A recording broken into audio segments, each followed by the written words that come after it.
The glowing red poker disappeared inside the king's body through a hollow horn, leaving no external marks as Edward II screamed so loudly that people outside Berkeley Castle covered their ears and prayed. This wasn't just murder. This was the most carefully planned humiliation in royal history, designed to kill a king in a way that matched what his enemies thought of him. The man who once commanded armies and ruled England was now naked on a table, held down by 3 men, while his insides burned. Just 20 years earlier, Edward had inherited the most powerful throne in Europe. He was tall, athletic, and spoke 4 languages. He owned 60 castles and could summon 30,000 soldiers with a single letter. Now he was dying in a cell that stank of dead animals, murdered in a way so shameful that chroniclers would debate for centuries whether to even write down what really happened. The king who once wore a crown worth more than most countries was killed like a pig in a slaughterhouse. How does a king end up tortured to death in his own kingdom? How does someone go from signing death warrants to begging for death himself? The answer starts with a single name that Edward couldn't stop saying,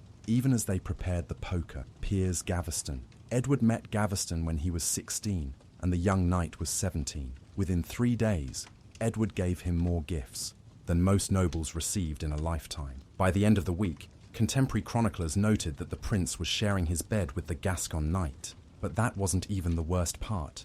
Edward made Gaveston Earl of Cornwall, a title normally reserved for royal blood. The nobility watched their future king hand over lands worth £40,000 a year to someone they called that baseborn, Gascon. Edward's father, Edward I, known as the Hammer of the Scots, saw what was happening. He grabbed his son by the hair and pulled out chunks of it. Then he banished Gaveston and made his son swear on the Archbishop of Canterbury's holiest, relics that he would never see the night again. Edward swore the oath. He kept it for exactly 47 days after his father died. The moment Edward II became king in 1307, he sent a ship to bring Gaveston back. He didn't just recall him quietly. Edward made Gaveston regent of England while he travelled to France to marry Isabella. Think about that. The new king left his boyfriend in charge of the entire country while he went to marry a 12-year-old French princess. At the wedding, Edward wore purple and gold. He made sure Gaveston wore the exact same outfit. Isabella noticed immediately. During her own wedding feast, Edward spent more time talking to Gaveston than to her. He gave Gaveston the best wedding presents Isabella had received, including golden rings and fine horses meant for the new queen. One chronicler wrote that Edward loved Gaveston more than his wife. Isabella was a child, but she wasn't stupid. She wrote to her father that her new husband had given his heart to someone else. What happened next changed everything. The English barons had dealt with bad kings before, but never one who so openly preferred his male lover to the entire noble class. In 1308, they forced Edward to exile Gaveston again. Edward sent him to Ireland as Lord Lieutenant, essentially a paid vacation. Within months, Edward brought him back again, this time making him a duke. The barons were done playing game. In 1312, while Edward was away, they hunted Gaveston down. The Earl of Lancaster, the king's own cousin, led the chase. They found Gaveston at Scarborough Castle and dragged him south. On June 19th, on Blacklow Hill, they held a mock trial that lasted 10 minutes. Then they held him down and cut off his head, but not cleanly. It took 3 strikes of the sword. When Edward heard the news, he didn't eat for 3 days. He kept Gaveston's embalmed body in a golden box at King's Langley for 3 years, visiting it regularly. Servants reported hearing him talking to the corpse. The kingdom needed leadership, but Edward was planning revenge while staring at his dead lover's preserved face. The real horror was still coming. With Gaveston dead, Edward needed a new favourite. He found Hugh Despenser the younger, and this time he chose someone even more dangerous. Despenser wasn't just handsome, he was smart, cruel, and hungry for power. By 1318, Edward was showering him with lands and titles. Contemporary accounts describe Edward keeping company with Despenser in secret places. One chronicle states they were found naked together in the same bed. Isabella watched her husband repeat the same pattern, but she was 23 now, not 12. She had given Edward 4 children, including the future Edward III. She had done her duty, but when Edward started giving away her own lands to Despenser, when he reduced her household income from £12,000 to £1,000 a year, she decided she'd had enough. The breaking point came in 1324. Edward took away all of Isabella's estates and gave them to Despenser. He dismissed her French servants. He put his wife, the Queen of England, and sister to the King of France. on an allowance that wouldn't maintain a minor baron's household. When she complained, Edward had her 3 youngest children taken away from her. But that wasn't even the worst part. Despenser convinced Edward to arrest and execute dozens of nobles who opposed them. They hanged the Earl of Lancaster, the same man who had killed Gaveston. They forced his wife to watch. They made other nobles pay massive fines just to stay alive. One baron had to pay £10,000, roughly $10 million in today's money, just to keep his head. Isabella saw her chance in 1325. Edward needed someone to negotiate with her brother, the French king, about disputed territories. He couldn't go himself. He was too afraid to leave Despenser. So he sent Isabella. The moment she reached France, she knew she was never going back. Not as Edward's wife, anyway. What Isabella did next shocked every royal court in Europe. She took a lover, Roger Mortimer, an escaped prisoner who had fled from the Tower of London. Together, they built an invasion force using Isabella's brother's money. But the masterstroke was bringing her eldest son, the heir to the throne, to her side. Young Edward was 15 and hated what his father had become. On September 24, 1326, Isabella landed at Orwell with just 1,500 men. Within 2 weeks, she had an army of 30,000. The English people hated Edward and Despenser so much that entire towns joined Isabella's march. Lords who had sworn sacred oaths to Edward switched sides without a single battle. The king who had once commanded the loyalty of nations couldn't find 12 men willing to die for him. Edward and Despenser ran west, trying to reach Despenser's lands in Wales. They made it as far as Neath Abbey.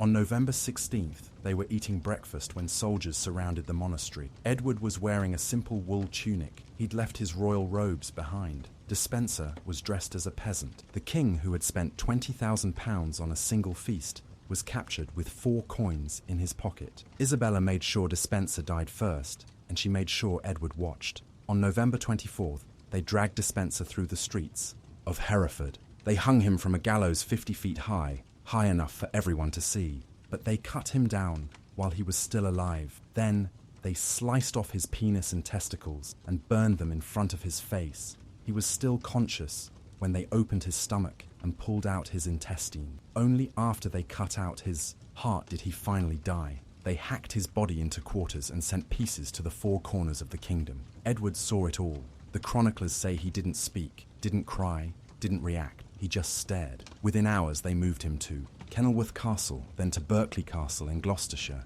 His captors gave him rotten food. They kept him in a cell above the castle's sewage pit, where the stench was so bad that visitors vomited. They shaved his head with cold water from the castle moat, water that contained human waste. But Edward wouldn't die. For 8 months, they tried to kill him through neglect and disease. He survived on personality alone, charming some guards into bringing him extra food. He even tried to escape once, making it as far as the castle courtyard before they caught him. That's when Isabella and Mortimer realized they needed a different solution. The orders came on September 21st, 1327. 3 men entered Edward's cell that night: Thomas Gurney, John Maltravers, and William Ogle. They pinned Edward face down on a table. The accounts differ on details, but most agree on the method. They used a hollow horn or tube to protect the external body from burns. They heated an iron poker in the cell's fireplace until it glowed red. Then they inserted it through the horn. The scream that followed woke half of Gloucestershire. People in the village below the castle fell to their knees. Dogs howled. Horses broke free from their stables. The chronicler, Geoffrey Le Baker, wrote that the cry was heard beyond the castle walls, so that many in the town were moved to pity and prayed for his soul. Edward II died at age 43, in the most agonizing way his killers could devise. The man who had ruled England for 20 years, who had loved too deeply and trusted too easily, was murdered in a manner designed to mock his relationships with men. The poker was chosen specifically, a violent penetration that his enemies thought matched his sins. The next morning, they displayed his body. No marks were visible on the outside. The official cause of death was listed as natural causes, a sudden illness in the night. They buried him quickly at Gloucester Cathedral, but something strange happened at his tomb. People started visiting, first a few, then dozens, then hundreds. Within a year, thousands of pilgrims came to pray at Edward's grave. They reported miracles. The sick were healed. The blind could see. But that wasn't even the worst part for Isabella and Mortimer. Edward's son, now Edward III, was growing up. He was 17 when he decided he'd seen enough of his mother and her lover ruling in his name. On October 19, 1330, the young king led a group of knights through a secret tunnel into Nottingham Castle. They found Mortimer in Isabella's bedroom. Isabella begged her son to have pity. "Fair son, have pity on gentle Mortimer," she cried. Edward III had watched Mortimer order his father's death. He had no pity left. Within a month, Mortimer was hanging from the Tyburn gallows, his body left to rot for 2 days as a warning. Isabella was forced into retirement. She lived another 28 years, confined to Castle Rising, slowly going mad. The story should end there, but history had one more shock. In 1327, a letter arrived at the court of Edward III from a hermit in Italy. The hermit claimed to be Edward II. He said he had escaped Berkeley Castle and fled to Europe. He provided details only the real Edward would know. Edward III sent diplomats to investigate. They met the hermit and came back shaken. Some believed it was really him. The evidence was compelling. The hermit knew court secrets from 20 years before. He could describe private conversations with Edward III as a child. He had the same scars Edward II had from a childhood riding accident. But if the hermit was Edward II, then who died at Berkeley Castle? And why didn't Edward III bring his father home? The answer might be that Edward III needed his father dead. A living Edward II would complicate the succession. The young king had built his legitimacy on avenging his murdered father. A living father hiding in Italy would destroy that narrative, so the investigation quietly ended. The hermit died in 1341 at an Italian monastery, buried under the name Edward of England. Modern historians have studied the Berkeley Castle accounts from September 1327. They found payments for iron bars, extra guards, and medicine for the prisoner. But they also found something odd. Payments for clothes and food for Edward continued until March 1328, 6 months after his supposed death. One entry mentions sending news of the king to Wales. Which king? Edward II was supposed to be dead. The guard who was paid to dispose of Edward's body, William Beaucaire, received lands worth £500 a year, a fortune for a simple soldier. He also received a pardon for all crimes committed before. Christmas 1327. Edward supposedly died in September. What crime did Beaucaire commit between September and Christmas that needed pardoning? But the most damning evidence comes from the Fieschi letter, discovered in the 1870s. Written by an Italian bishop named Manuel Fieschi to Edward III, it contains a detailed account of Edward II's escape. According to the letter, Edward's sympathizers drugged the guards and left a dead porter in his cell. Edward escaped to Ireland, then to France, then to Italy. He lived as a hermit for 14 years, confessing his identity only on his deathbed. The letter includes one detail that makes historians pause. It describes Edward visiting the Pope at Avignon in 1331, using a secret passage that wasn't publicly known until the 1960s. How did a medieval forger know about a hidden tunnel that archaeologists wouldn't discover for 600 years? But even if Edward escaped, someone died horribly in Berkeley Castle that night. Someone screamed loud enough to wake a town. Someone was tortured with a red-hot poker in a cell that stank of death. If it wasn't Edward, then an innocent man died in the most excruciating way possible, just to cover a king's escape. The Berkeley Castle accounts show they displayed a body the next morning. Whose body? The great nobles who viewed it had met Edward many times. Could they really mistake a porter for a king? Or were they part of the deception? Did Isabella know her husband was alive when she played the grieving widow? Did she let an innocent die to free herself from a marriage she hated? What we know for certain is this: whether Edward died in Berkeley Castle or in an Italian monastery, his story changed England forever. His love for Gaveston and Despenser led to civil war.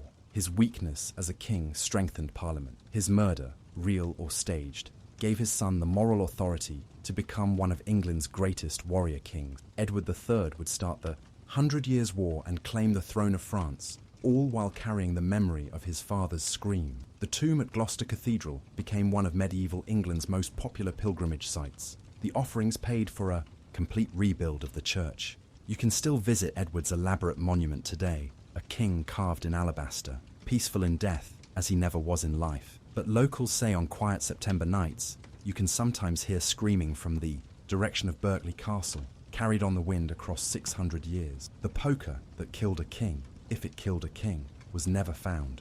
Some say it was thrown in the castle moat. Others claim it was melted down and recast into horseshoes, spreading Edward's death across England with every horse that wore them. But Thomas Gurney, one of the 3 murderers, fled to Spain and was later caught. Before his execution, he confessed. to the murder, but insisted they had acted on written orders that conveniently disappeared. John Maltravers, another of the murderers, not only survived, but thrived. He received a full pardon from Edward III and lived to be 75, dying peacefully in his bed. Why would Edward III pardon his father's killer unless the murder served a purpose? Unless, perhaps, no murder happened at all. The final twist came in 1876, when Berkeley Castle was renovated. Workers found a skeleton in a forgotten chamber near Edward's cell. The bones belonged to a man of middle height who had died violently. The skull showed signs of burning, but the Victorians, horrified by what this might mean, quietly reburied the bones without proper examination. Another secret buried, another truth lost. Today, Berkeley Castle is open to tourists. You can stand in the room where Edward II supposedly died. The guides will show you the exact spot where the table stood, where the poker entered, where a king learned that even divine right couldn't protect him from human hatred. They'll point to the fireplace, where the iron was heated. They'll describe the horn that guided it. Some visitors claim they feel cold in that room, even in summer. Others report smelling sewage that isn't there. But the real horror isn't in the castle. It's in the lesson Edward's death taught every king who came after. Love the wrong person, trust the wrong favorite, show the wrong weakness, and even the crown won't save you. Edward loved too much and died for it, whether in a castle or a monastery, whether by poker or by exile, whether as a king or as a hermit pretending he had never been king at all. The man who started his reign by calling back his banished lover ended it abandoned by everyone who had sworn to protect him. The king who spent fortunes on gifts for his favorites died with either a poker in his bowels or a lie on his lips. Either way, Edward II learned the hardest lesson of monarchy. Sometimes the crown is the heaviest thing you'll ever wear, and sometimes it's not heavy enough to keep you on the throne.